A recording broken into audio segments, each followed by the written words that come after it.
From Dragging the Line, I'm One More Sanchez, and joining me now live on Zoom is Mexican-American rapper-songwriter Anavee Girlfromtheheat.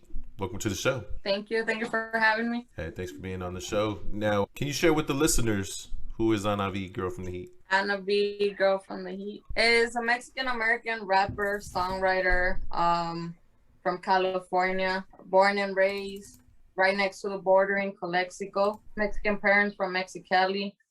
Just an upcoming artist from the Coachella Valley, which is 2 hours away from Mexicali. How long have you been in the music industry? Consistently since 2017, but I've been pushing music this past year through quarantine. I know you have 2 albums, one that was last year and then just recently your new album. So growing up, being Mexican-American, what type of music did you listen to growing up? Through my brother, my oldest brother, because I have 3 oldest brothers. I don't have no sisters, just brothers. He introduced me to Tupac, Biggie, Kanye West, and my other brothers contributed with rock and other types of music such as Linkin Park, Slipknot. But my mom, of course, I come from a single mother. My dad was never around. My mom would always listen to Chalino. Yeah.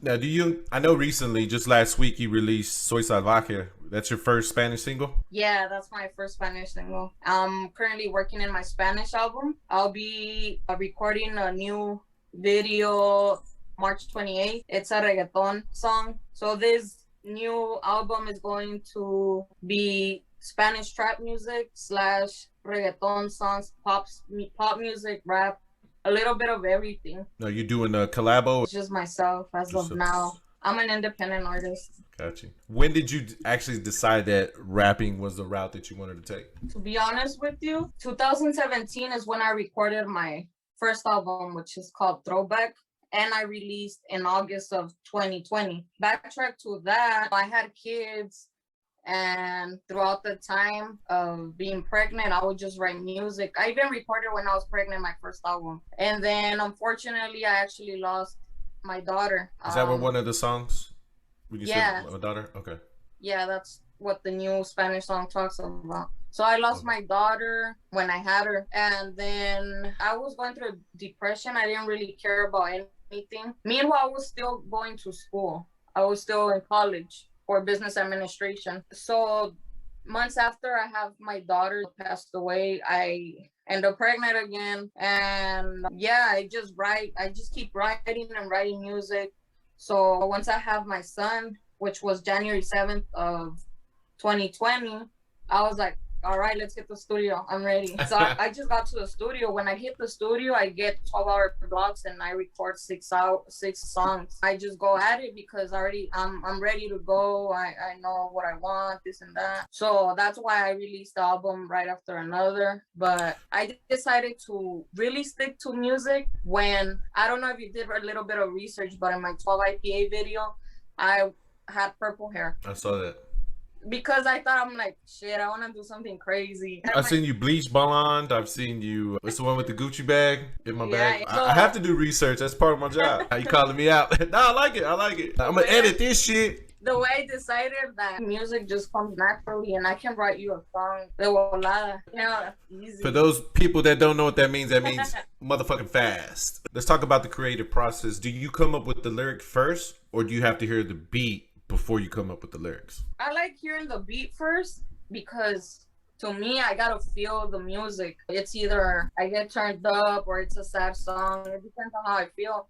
And it just goes naturally rather than just writing music and I have to find the correct melodies to go with the beat, that go with the actual beat. And I'm like, nah, I'd rather hear the beat first and then. Now, because of the type of beat and because you speak English and Spanish, is it sometimes hard when you try to incorporate which route? Because certain beats, certain vibes, and I'm pretty sure you would want to incorporate both at times, right? Yeah, I actually have songs. I have 2 songs that are mixed in English and then the second verse is in Spanish. So that's a little bit of what I did. But as far as having trouble with it, no. I think I actually have a song that's gonna come out in the new album. It's sort of like salsa / cumbia type of shit. And I think that's an interesting one that's gonna be on the album. But yeah, writing in Spanish is actually easier for me, I'd say. Did you grow up speaking Spanish? Yeah, it was embarrassing because growing up, I was in a basketball team, and a lot of my teammates spoke English, and I was like, what the fuck are they saying? I'm not gonna lie. I said this before that growing up, because my parents are from Mexico City. Growing up, I thought my name was Way. So being a Mexican American rapper, I want to focus a little bit of that. I would say the first Latino song that I could relate to was Kid Frost, This Is For La Raza. Like when that song came out, I was like, shit, I know what he's actually saying. I'm from Texas. I don't think there was anybody else until South Park Mexican. But we don't see that as often. Would you say that being a Latina, is it hard for people to understand you and try to get publicity? Yeah, I get where you're coming from. It can get difficult, but I believe that my music eventually is going to be reached to the correct people and the right audience. I put out the music August 2020, since then on Spotify, and I've been getting a lot of good feedback. But as far as being a Mexican American female artist, you're right. Small Product, I would say she's actually my favorite rapper out of all the female rappers that are out right now. And you're right, my style is completely different. I'm more like mellow, but I think it's good. And then I think there's a lot of movement that's going around with the Mexican and Latin American culture. A lot of people in the music industry, the radio music, they collab with Bad Bunny, J Balvin, with Anuel, because that's what's out there, and there's a lot of Latins in this world and people that speak Spanish, and I just see a lot of movement that's going on. And that's a good thing. I think that as Latinos, we probably don't collaborate as much as we should, but your style, what I liked about it most is that, and you said it in one of your bios, you come from the heart, and any artist who can put that into songs, it's going to sound genuine. You didn't look at it as, oh, I'm Mexican American. You looked at it as music and people are going to listen to what I have to say. And that says a lot. And I just wanted to highlight that. Yeah, because I'm not going to rap about I don't like or that I don't live. Why am I going to be something I'm not? And I think that's what people, can relate to. As far as me, a lot of people grew up in poverty. I grew up in housing. I actually slept on the streets. When I was 11, I was living in a shelter like 5 minutes away from where I live now. And I've been through a lot of things. I've been through an abusive relationship. The death of my daughter is just one after another. And I'm the type of person that I'm not embarrassed about that. I actually take that as a pride, and hopefully people can learn from me. I'm just myself, and I think that's what makes an artist the best. Got you. Do you remember the first song you've ever wrote? Hell no. Written down or anything? Hell no, but you know what? I remember I rapped. There's still actual videos on YouTube if you want to take a laugh. If you feel like laughing, Anavee, get back up. I was 16. Yeah, I was 16 recording music from my garage. What was that fucking game? Garage Band? Oh, yeah, with the video games? Yeah, Rock Band. I used the microphone of Rock Band, and I recorded a software. And I remember I wrote some music, but I couldn't mess up. I didn't know how to work that shit. I just did music. So whatever I was rapping, if I messed up and I had a freestyle, whatever. And yeah, but the videos are still there on YouTube. Because I don't even know how I can get my password back. I don't remember shit about the email. They're just there. And what would be one thing some little girl's listening right now and wants to be a rapper? What would you tell that little girl right now? Believe in yourself.